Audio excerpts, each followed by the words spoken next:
Michigan LDS church shooting. Who was Thomas Jacob Sanford?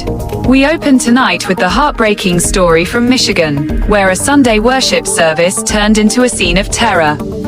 Police have identified the gunman as Thomas Jacob Sanford, a 40-year-old Iraq War veteran and former U.S. Marine, who carried out a deadly attack at a meetinghouse of the Church of Jesus Christ of Latter-day Saints in Grand Blanc Township. The incident began around 10:25 a.m. on September 28. Investigators say Sanford deliberately drove his truck into the church, then opened fire with a military-style rifle.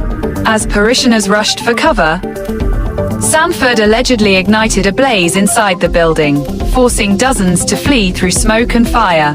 By the time officers engaged the suspect, 4 worshippers had been killed and 8 more injured. Sanford himself died in an exchange of gunfire with police. Several victims were treated not only for bullet wounds but also for smoke inhalation as the fire consumed part of the sanctuary. Sanford's background adds troubling context.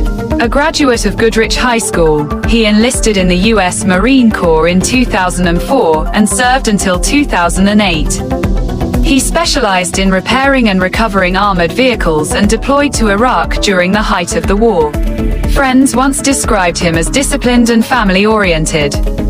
He was married and the father of a son battling a rare genetic condition, congenital hyperinsulinism. As investigators search for answers, motive remains unclear.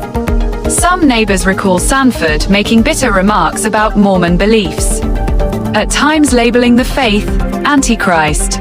Earlier this year, he reportedly voiced anger over church culture in conversations with a local candidate. Still, officials stress that no single statement explains the brutality witnessed on Sunday. Authorities discovered incendiary devices in Sanford's vehicle, suggesting careful preparation. The FBI is now leading the probe, treating the assault as a targeted act of violence.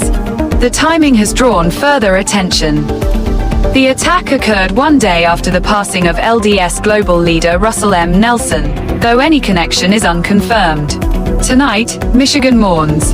Candlelight vigils are planned, and community leaders are calling for unity in the face of grief.